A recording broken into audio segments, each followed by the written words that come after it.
Hello दोस्तों, reasoning का daily का आपका प्रैक्टिस सेट जो आता है उसका फर्स्ट क्वेश्चन आपके सामने है। दी गई आकृति में कितने त्रिभुज है। भाई ये प्रैक्टिस सेट जो बच्चे नए हैं वो ये जान लो कि एसएससी, रेलवे या फिर आरआरबी का कोई भी एग्जाम दे रहे हो ना, उन सब में बहुत यूजफुल है। अलग अलग टॉपिक से क्वेश्चन लेके आता हूँ, सारे चैप्टर्स कवर होते हैं ताकि आप लोग पूरे दिन में एक प्रैक्टिस सेट के अंदर सारे चैप्टर्स का रिकैप कर लो। तो ये बहुत इंपॉर्टेंट होता है और सारे क्वेश्चन जो है ना मोस्ट इंपॉर्टेंट क्वेश्चन होते हैं। चलिए स्टार्ट करते हैं फर्स्ट क्वेश्चन के साथ। चैनल पे नए हो तो सब्सक्राइब कर लेना और बढ़िया लगेगा ना सेशन तो यार लाइक किए बिना मत जाना। चलो देखते हैं। अब इतनी कॉम्प्लिकेटेड फिगर के अंदर आपको त्रिभुज बताने कितने, और आपके पास 10 से 20 सेकंड अगर एग्जाम में है तो आप निकाल सकते हो। समझाता हूं कैसे। बहुत प्यारी सी दो ट्रिक सिखाऊंगा। एक है ये वर्ग। इस वर्ग के अंदर अगर मान लिया ऐसे खंड बने हुए तो उनको नंबरिंग करते बढ़ते क्रम में, जैसे 1 2 3 4। तो जो सबसे बड़ा नंबर होता है उसका डबल आपका आंसर होता है, जैसे इसमें 8 होना चाहिए। तो ऐसे ही हमारे पास एक वर्ग तो ये रहा भाई, इसमें एक क्रॉस बना हुआ है ऐसे। एक वर्ग ये रहा भाई, हमारे पास एक क्रॉस बना हुआ है यहाँ। तो इसमें से भी देखें तो 1 2 3 4, 1 2 3 4, तो 4 जो सबसे बड़ी संख्या उसका डबल होता है। तो इसका मतलब यहाँ 4 का डबल होगा तो 8, और यहाँ भी कितना होगा 8। तो आपको 16 त्रिभुज तो विद इन सेकंड ये पता चल गया कि ये दोनों जगह पे छिपे हुए हैं, तो 16 त्रिभुज अपने अलग लिख लो। ठीक है, ये 16 त्रिभुज हो गए। उसके बाद दूसरी ट्रिक जो यूज करनी है वो त्रिभुज के अंदर रेखा वाली। ये त्रिभुज है, इसके अंदर अगर एक ऐसे रेखा आ रही तो वहां होते हैं आपके 3 त्रिभुज।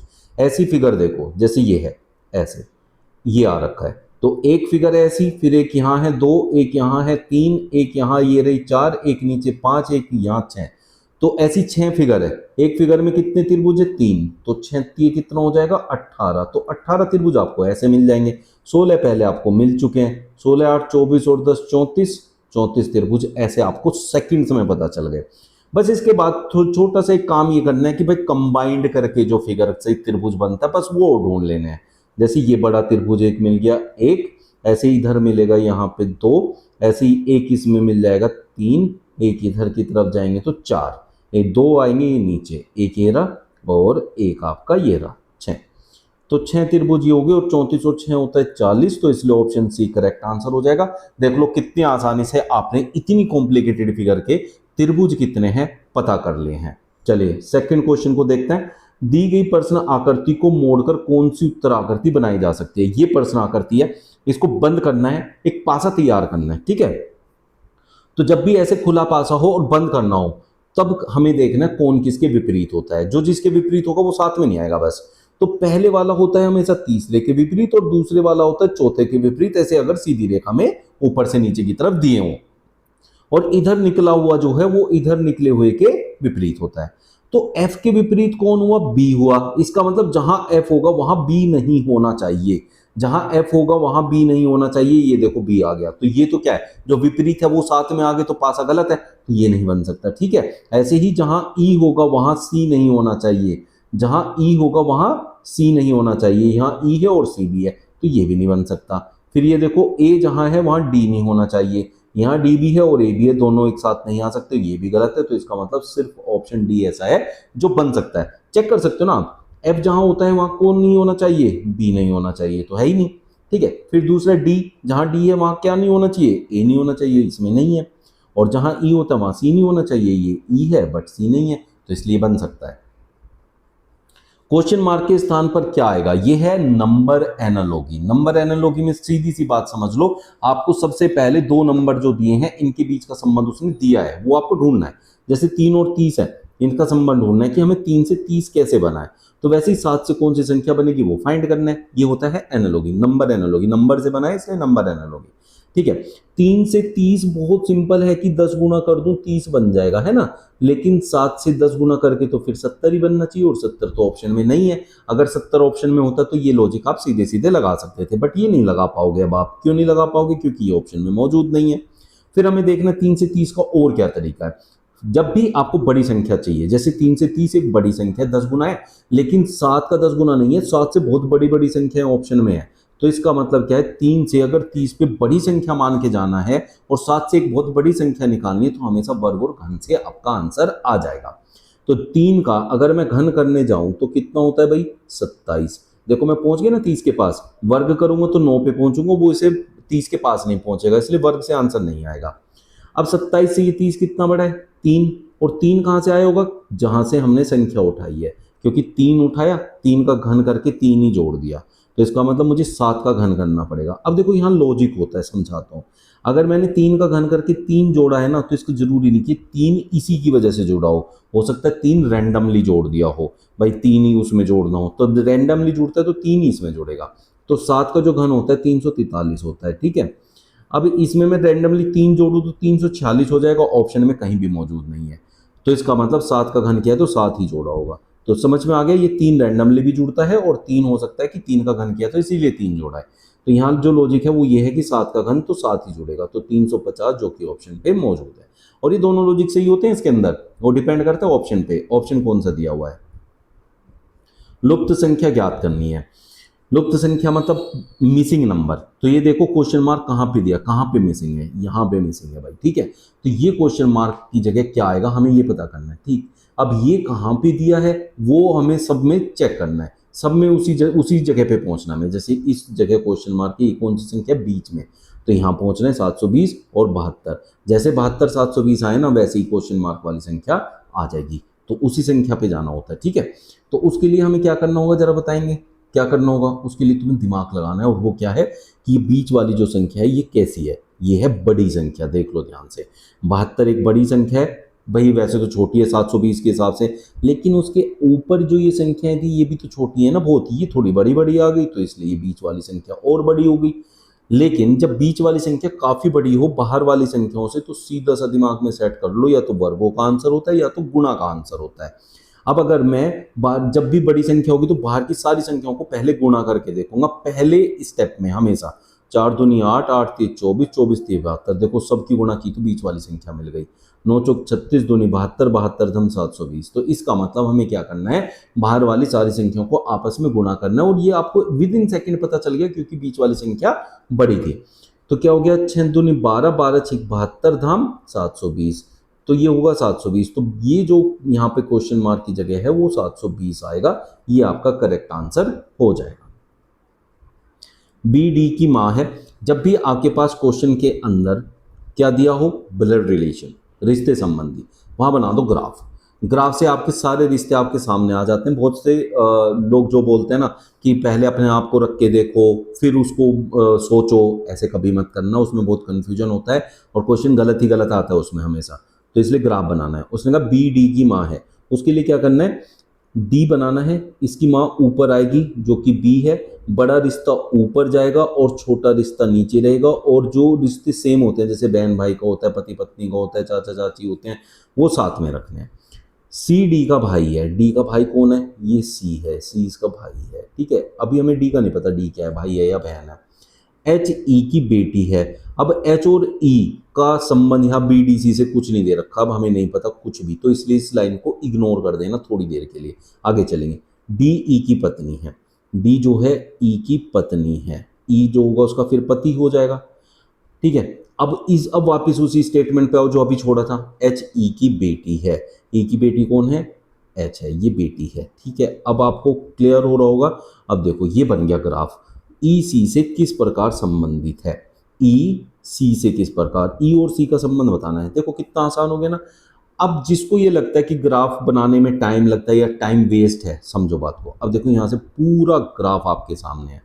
एच एक लड़की है, उसके पापा ई है, उसकी मम्मी डी है, और डी जो उसकी मम्मी है उसके परिवार में बी माँ उसकी माँ है और सी उसका भाई है। तो अगर देखा जाए ई की पत्नी का भाई, ई की पत्नी का भाई क्या होता है, साला होता है, तो सी ई का साला है और ई सी का बहनोई है। तो इसलिए पूछा था ई सी का क्या लगता है, ई लगता है बहनोई, तो ऑप्शन बी करेक्ट आंसर हो जाएगा। और क्या होता है ग्राफ की इंपॉर्टेंस, इस क्वेश्चन से आप समझ गए होंगे। गहने सोना चांदी, इसका बनाना है आपको एक वैन आरेख। बहुत से बच्चे इसमें गलती करते हैं, बहुत से बच्चे ये वाला आंसर दे देते हैं इसका सीधा सीधा, जबकि बहुत मतलब गलत है, ये बिल्कुल गलत है, ठीक है। अब मैं समझाता हूँ क्या है। गहने हैं, गहने सोने से भी बन सकते हैं और चांदी से भी बन सकते हैं। जो गहना सोने का होगा वो चांदी का थोड़ा ही होगा, और जो गहना चांदी का होगा वो सोने का नहीं होगा। इसका मतलब सोना और चांदी एक दूसरे से संबंधित नहीं है, अलग अलग है। बट गहना दोनों से संबंधित है, और सोना और चांदी गहने के अंतर्गत नहीं आते, वो गहने से अलग भी अपना अस्तित्व रखते हैं, इसलिए उसे गहने के अंदर हम नहीं रख पाएंगे। तो अगर ये गहने हैं, सोचो ये है गहने, ठीक है, और ये हो गया चांदी और ये हो गया सोना। अगर मैं ऐसा ग्राफ बनाऊं, मतलब वैनारेख बनाऊं, तो सोना और चांदी अलग अलग हो गए, एक दूसरे से कोई संबंध नहीं। और ये वो गहने हैं, ये वाला हिस्सा वो गहने हैं जो चांदी के हैं, और ये हिस्सा वो है जो गहने सोने के हैं। तो ये ग्राफ बनेगा जो कि ऑप्शन सी में दिया है, ये आपका करेक्ट आंसर होगा। यहाँ क्वेश्चन मार्क के स्थान पर क्या आएगा आपसे पूछा गया है। 1 से 3 बना, छोटी संख्या, 1 से 3 पे जाने के लिए छोटी संख्या है, 3 से 8 भी छोटा है, 8 से 19 थोड़ा बड़ा हो गया, 19 से 42 और बड़ा हो गया, और 42 से बड़ा ऑप्शन में दे रखे हैं 90 के आसपास की संख्या है। तो यहां तक तो ठीक था, जब छोटी से छोटी की तरफ जा रहे थे हमें लग रहा था अंतर का क्वेश्चन होगा, लेकिन जब यहां से आगे जाके देखा एकदम से बहुत बड़ी बड़ी संख्या ऑप्शन में दी है, तो ये क्वेश्चन हो गया गुणा का। जब भी आपके पास बड़ी संख्या आएगी तब गुणा लगाना है हमेशा। तो 1 से 3 पे जाने के लिए तो सीधा 2 जोड़ना था, लेकिन मुझे गुणा के रूप में चाहिए, तो मैं क्या करूंगा, 1 में 2 गुना करूंगा, तो 2 आएगा, उसमें 1 जोड़ के मैं 3 बना लूंगा। ठीक है भाई, फिर मैं 3 का 2 गुना करूंगा, 3 का 2 गुना कितना होता है, 6। फिर उसमें मैं 2 जोड़ दूं तो 8 पे पहुंच जाऊं, क्योंकि मुझे 8 पे पहुंचना है तो मैंने 2 जोड़ना पड़ेगा। 8 का 2 गुना करूंगा, फिर 8 का 2 गुना तो क्या हो गया, 16। अब जाना है 19 पे तो 3 जोड़ना पड़ेगा। तो हो तो 2 गुना ही रहा है हर बार, लेकिन ये अंतर बढ़ता जा रहा है। 1 जोड़ा, 2 बोर्ड जोड़ा, 3 जोड़ा, इस बार हमें 4 जोड़ना है। 19 दूनी 38 और 4 42, इसका मतलब इस बार 5 जोड़ना पड़ेगा। 2 गुना करना और 5 जोड़ना है, 42 का 2 गुना 84, और फिर मैं 5 जोड़ूंगा तो हो जाएगा 89। तो मेरा आंसर क्या होना चाहिए, 89। Option C is our correct answer. Reason को सांकेतिक भाषा में 5 लिखा जाता है जब आपके पास बहुत सारे लेटर हो और उसके सामने जो संख्या लिखी है वो छोटी सी हो। अगर बड़ी संख्या होती तो क्या करते, इनकी प्लेस वैल्यू ढूंढते, कौन सा अल्फाबेट किस नंबर पे आता है अंग्रेजी वर्णमाला में। लेकिन जब ऐसे एक बहुत छोटी सी संख्या लिखी हो तो बस आपको इस क्वेश्चन में एक काम करना होता है कि इनकी नंबर काउंटिंग करनी है, कितने अल्फाबेट लिखे हैं। जैसे 1 2 3 4 5 6, 6 अल्फाबेट लिखे हैं, लेकिन इसका संकेत 5 है, तो इसका मतलब जितने अल्फाबेट लिखे हैं उससे एक कम हमने लिया, 5 हो गया। 1 2 3 4 5 6 7 8, ये 8 है तो एक कम होना चाहिए, मतलब 7, देखो 7 है। तो इसका मतलब आपको बस ये देखना है कितने अल्फाबेट है, उससे कम एक कम आपका आंसर हो जाएगा। 2 4 6 8 10, एक कम होता है 9, इसलिए ऑप्शन सी करेक्ट आंसर है। कथन में कह रहे हैं सभी क्लर्क टाइपिस्ट है। ये बहुत प्यारा सा कथन निष्कर्ष है, इसमें एक कॉन्सेप्ट सीखने को मिलेगा, इसे ध्यान से समझना, स्किप मत करना इसको। जिसको कथन निष्कर्ष में दिक्कत होती है वो तो खासकर, उसने कहा सभी क्लर्क, तो पहले मैं क्लर्क बनाऊं, ये रहा क्लर्क, इसको मैं वैनारेख से समझा रहा हूँ आपको, ठीक है। ये सारे के सारे क्लर्क उसने कहा टाइपिस्ट है, ये टाइपिस्ट बना दिया मैंने, इसको ऐसे मान लेते हैं टाइपिस्ट, ठीक है। कुछ टाइपिस्ट स्टेनो है, टाइपिस्ट का कुछ हिस्सा इसमें जाएगा स्टेनो में, ठीक है, ये स्टेनो हो गया। लेकिन ये वाला जो मैंने स्टेनो के लिए बनाया, ये ऐसे भी बन सकता है कि ये इसको भी कवर कर रहा हो कुछ हिस्से में, क्या पता क्लर्क भी आ रहा हो। तो जो टाइपिस्ट का हिस्सा स्टेनो में जाना है, क्या पता वो क्लर्क भी हो। तो या तो ये बनेगा या तो ये बनेगा। अब ये दोनों केस पॉसिबल होते हैं, लेकिन अगर ये बनता है तो ये नहीं होता, और ये होता है तो ये नहीं होता। अब निष्कर्ष में आपको समझ में आएगा, कुछ स्टेनो क्लर्क हैं, ये स्टेनो है, ये क्लर्क है। इस वाले के हिसाब से क्या है, इस वाले के हिसाब से क्लर्क, जो क्लर्क है वो स्टेनो नहीं है, और जो स्टेनो है वो क्लर्क नहीं है। लेकिन इधर वाले के हिसाब से क्या है, क्लर्क स्टेनो हो सकते हैं, ठीक है। तो या तो ये सही होगा या तो ये सही होगा। तो कुछ स्टेनो क्लर्क है और कोई स्टेनो क्लर्क नहीं है। तो या अगर मैं कहूं कि ये गलत है तो फिर ये सही हो जाएगा, और मैं कहूं कि ये गलत है तो फिर ये सही हो जाएगा। तो इसका आंसर होता है या तो ये या तो ये। तो हम कहेंगे या तो निष्कर्ष 1 या तो निष्कर्ष 2 सही है। आपको ये कॉन्सेप्ट अच्छे से क्लियर हुआ होगा। आगे चलते हैं, सभी टाइपिस्ट क्लर्क हैं। देखो ये रहा टाइपिस्ट, सारे टाइपिस्ट क्लर्क है उसके अंदर, सारे टाइपिस्ट अंदर जा नहीं सकते, क्लर्क में समाहित नहीं हो सकते, क्योंकि बाहर से अंदर की तरफ जाओगे तो कुछ का प्रयोग करना है। कुछ टाइपिस्ट क्लर्क है तो ये गलत हो गया। सभी क्लर्क स्टेनो है, सभी क्लर्क स्टेनो है, इसी पे तो लड़ाई हो रही है, कुछ ही हो सकते हैं। पहली बात तो अगर होंगे तो कुछ ही होंगे, सारे तो हो ही नहीं सकते, तो ये तो गलत हो गया। तो आंसर आ गया या तो निष्कर्ष 1 सही है या तो निष्कर्ष 2 सही है, दोनों में से एक निष्कर्ष सही रहेगा वहां। तीनों भाषाएं जानने वाले तथा संस्कृत न जानने वालों का अनुपात क्या होगा। थोड़ा सा मैथ का यूज करना है, लेकिन क्वेश्चन बहुत प्यारा है, बहुत मतलब सिंपल सिंपल पूछा जाता है पहले तो, जैसे तीनों भाषाएं बोलने वालों की संख्या बता दो, लेकिन ये बड़ा प्यारा सा बन गया। उसने कहा तीनों भाषाएं जानने वाले, तीनों भाषाएं जानने वाले वो होंगे जो तीनों में कॉमन होंगे, जो कि 100 है, 100 सब में आ रहा है, तो यह तीनों भाषाओं को जानने वाले। फिर वो कह रहा है संस्कृत न जानने वालों का अनुपात। संस्कृत न जानने वालों का मतलब जो संस्कृत में आ रहे हैं बस उनको लेना है, ये सब संस्कृत जानते हैं तो इन्हें हटा दो, इनको नहीं लेना है। संस्कृत न जानने वाले ये हैं, ये तीनों। तो इन तीनों को देखें तो हम पहले तो 100 तो वो है जो संस्कृत तीनों भाषाएं जानते हैं, और संस्कृत न जानने वाले ये हो गए 200, 300, 540। तो इनका अनुपात पूछा है। ये वो हैं जो तीनों भाषा जानते हैं, ये वो है जो संस्कृत नहीं जानते हैं। अब इसको काट के अनुपात में बना दो, 2 पंजे 10 और 2 से हो जाएगा 27, तो 5:27 आपका करेक्ट आंसर हो जाएगा, ऑप्शन बी में दिया हुआ है।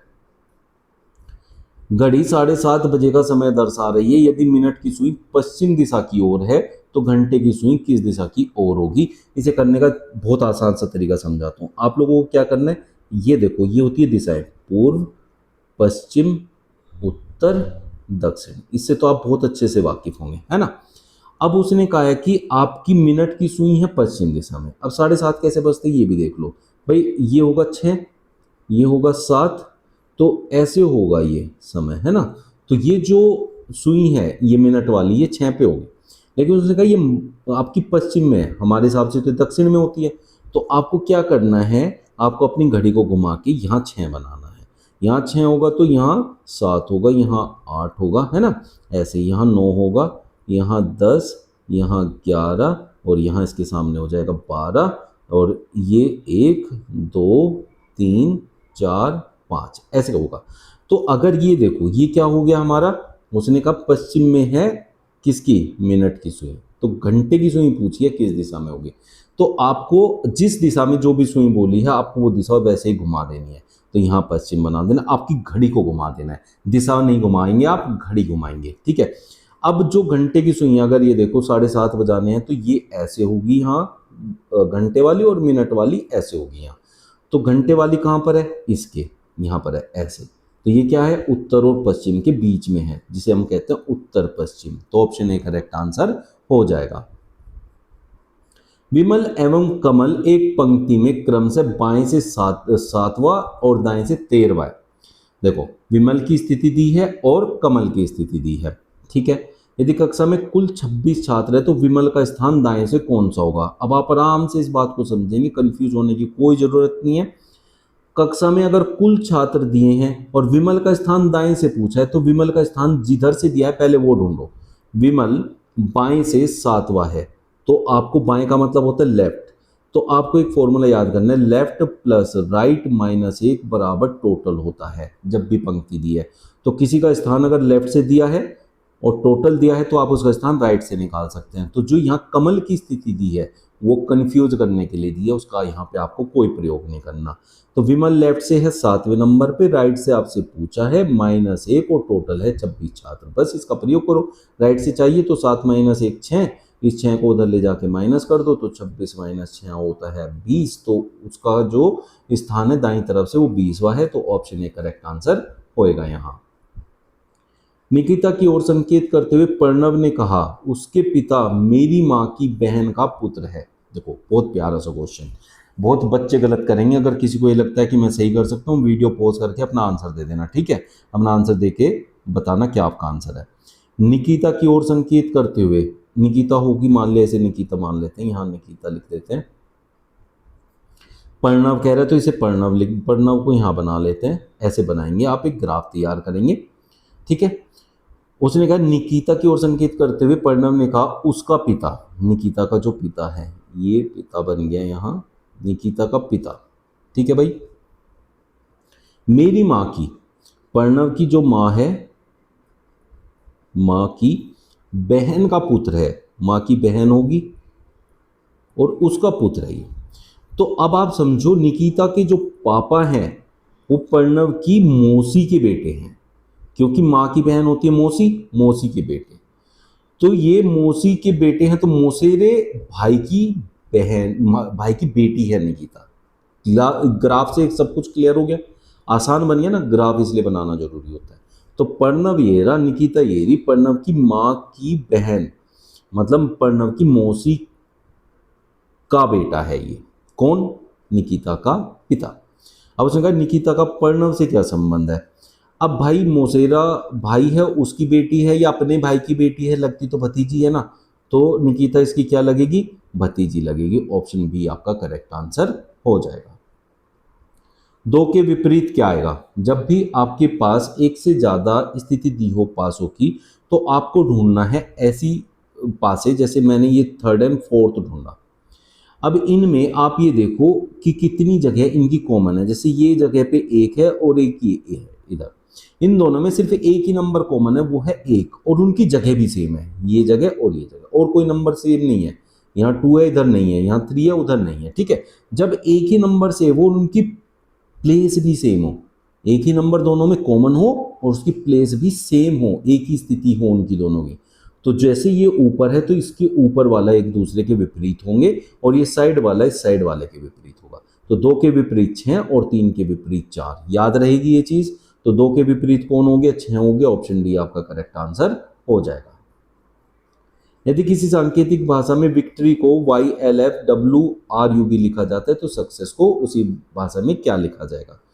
तो इसमें पहले लेटर को पहले से कंपेयर करो, V को Y से। V होता है 22 नंबर और Y होता है आपका 25 नंबर, तो हमने क्या किया, यहाँ पे 3 ऐड किया, ठीक है। ऐसे ही अगर हम I देखें तो 9 नंबर होता है, I होता है 9 नंबर और L होता है यहाँ 12 नंबर, तो यहाँ +3 किया हुआ है, ठीक है। यही चीज आप करेंगे और अपना आंसर निकाल लेंगे। जैसे S 19 पे होता है तो इसमें 3 ऐड कर दो, 22 आएगा, और 22 पे V होता है तो V से हमारा आंसर स्टार्ट होगा, सारे ऑप्शन में दे रखा है। अब U देखेंगे, 21 नंबर होता है, 3 जोड़ो तो 24 हो जाएगा, तो इस पे X होता है तो V के बाद X होगा। ये दोनों आंसर तो होंगे नहीं, ये दोनों हो सकते हैं, इसका आंसर का पता चलेगा यहाँ से। C कितने पे? 3 पे, 3 जोड़ूंगा तो कितना होगा? 6, और 6 पे होता है I, ठीक है। 6 पे F होता है, माफ कीजिए, 6 पे होता है F, तो F होगा यहाँ, ये 30 नंबर पे F आ गया, यहाँ E है तो ये गलत हो जाएगा, तो ऑप्शन डी आपका करेक्ट आंसर बन जाएगा यहाँ। सुरेश मनीष से 314 दिन बड़ा है और सोनम सुरेश से 70 सप्ताह बड़ी है। यदि सोनम का जन्म बुधवार को हुआ है तो मनीष का जन्म किस दिन में हुआ था? ये बहुत प्यारा सा क्वेश्चन है, किसका? कैलेंडर का। जिस बच्चों को नहीं आता है समझ लो भाई। सुरेश मनीष से 314 दिन बड़ा है, तो मनीष सबसे छोटा है, मनीष जो है सबसे छोटा है। इसमें अगर 314 दिन जोड़ दूंगा मैं इसके दिन में, तो यहाँ सुरेश आ जाएगा, ठीक है। अब आगे कह रहा है सोनम सुरेश से भी 70 सप्ताह बड़ी। 70, एक सप्ताह में 7 दिन होते हैं, 7 7 49, 490 दिन, 490 दिन बड़ी, 490 और जोड़ दूं तो फिर वो कौन आ जाता है? यहाँ सोनम आ जाती है, ये सोनम है। अब क्या पूछा? यदि सोनम का जन्म बुधवार को है तो मनीष का जन्म किस दिन हुआ है? मनीष का जन्म पूछा है, तो आपको देखना है कि सोनम का जन्म कब हुआ है? बुधवार को। ध्यान से समझना आप लोग। अब आप देखो इनमें ये कितने दिन बड़ी है, मनीष से सोनम कितने दिन बड़ी है? 314 दिन, तो सुरेश बड़ा है, और 490 फिर ये सुरेश से बड़ी है, तो दोनों के बीच में गैप आ गया आपका 804 दिन का, ठीक है। ये आपको पहले ढूंढना है। इसके बाद आपको देखना है भाई, ये देखो हर 7 दिन पे आपका दिन रिपीट होता रहता है। जैसे 7 तारीख को आपका बुधवार है तो 7 जोड़ दो, 14 तारीख को भी बुधवार होगा, ठीक है। ये बात याद रखो कि हर 7 ऐड करने पे डे रिपीट होता है, तो इसलिए जितने दिन बड़े होते हैं उसे हम 7 से डिवाइड कर देते हैं।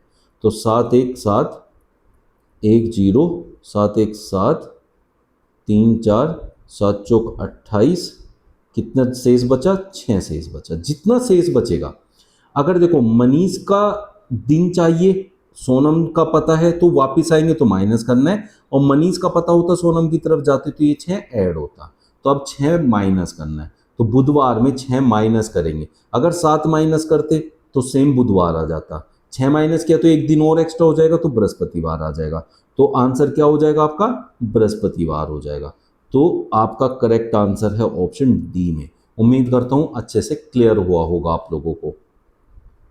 क्वेश्चन मार्क के स्थान पर क्या आएगा? आपसे पूछा गया 11 से 121, तो 11 का वर्ग होता है 121, ठीक है, ये बात आप समझ गए। तो इसका मतलब इसका वर्ग करके यहाँ संख्या आएगी, तो 111 का वर्ग करके यहाँ संख्या आएगी। लेकिन ये क्वेश्चन मैंने लिया ही इसलिए ताकि आपको ये वाला कॉन्सेप्ट सिखा सकूं कि जब तीनों डिजिट ऐसे रिपीट है, उनका अगर वर्ग करना है तो आपको क्या करना है, ये बढ़ते क्रम में लिखना है एक को। एक कितनी संख्या तक, 1 2 3, तो 1 2 3 फिर घटा के 1 पे लेके जाना है, 2 1, ये इसका वर्ग होता है। तो आगे कभी भी 1 से रिपीट होके ऐसी संख्या मिलेगी जितने अंक होंगे। अगर यहाँ 3 की जगह 4 होते तो 4 तक गिनती लेके जानी है, 5 है तो 5 तक गिनती लेके जानी है, फिर वापस 1 तक लेके आनी है। तो इस तरीके से आप इसे आसानी से निकाल सकते हैं, 1 2 3 2 1, जो कि ऑप्शन ए में दिया हुआ है। क्वेश्चन मार्क के स्थान पर क्या आएगा, ये है आपका जो अल्फाबेट्स की एनालॉजी। लेकिन ये बहुत सिंपल है, ये PYQ है, एग्जाम में आया हुआ है, इसलिए मैंने ये क्वेश्चन ले लिया था।